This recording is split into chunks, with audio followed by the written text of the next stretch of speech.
বাংলাদেশ জাতীয়তাবাদী দল বিএনপির senior vice chairman Tarique Zia ঘোষিত ৩১ দফা বাস্তবায়নে রাষ্ট্র মেরামতের লক্ষ্যে ভোলাহাটে জামবাড়িয়া ইউনিয়ন হতে একটি মোটরসাইকেল শোডাউন, ভোলাহাট উপজেলার বিভিন্ন গুরুত্বপূর্ণ পয়েন্ট প্রদক্ষিণ শেষে ফুটানী বাজারে লিফলেট বিতরণ ও পথসভা করেন রহনপুর পৌরসভার সাবেক মেয়র তারিক আহমেদ। তিনি গত 18 অক্টোবর শনিবার বিকেল 3:30টায় একটি বিশাল মোটরসাইকেল শোডাউন শেষে ফুটানী বাজারে লিফলেট বিতরণ ও পথসভা করেন। তিনি ত্রয়োদশ জাতীয় সংসদ এমপি নির্বাচনে চাঁপাইনবাবগঞ্জ 2, ভোলাহাট, গোমস্তাপুর ও নাচল আসনের বিএনপির ধানের শীষের মনোনয়ন প্রত্যাশী।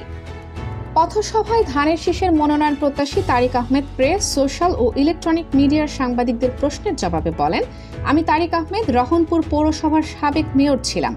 মরহুম প্রেসিডেন্ট জিয়াউর রহমানের উত্তরসূরি কেন্দ্রীয় বিএনপির সিনিয়র ভাইস চেয়ারম্যান তারেক রহমানের নির্দেশে তার ৩১ দফা বাস্তবায়নে রাষ্ট্র মেরামতের লক্ষ্যে লিফলেট বিতরণ ও গণসংযোগ করছি। তিনি আরেক প্রশ্নের উত্তরে বলেন, রহনপুর পৌরসভা নির্বাচনে জামাত মনোনীত ডক্টর মিজানুর রহমান পেয়েছিল 2200 ভোট আর আমি পেয়েছিলাম 9500 ভোট। সেদিক বিবেচনা করে আমার দল বিএনপির পক্ষ থেকে আমাকে যদি টিকিট দেওয়া হয় তাহলে ধানের শীষ প্রতীক নিয়ে বিজয়ী হব ইনশাআল্লাহ।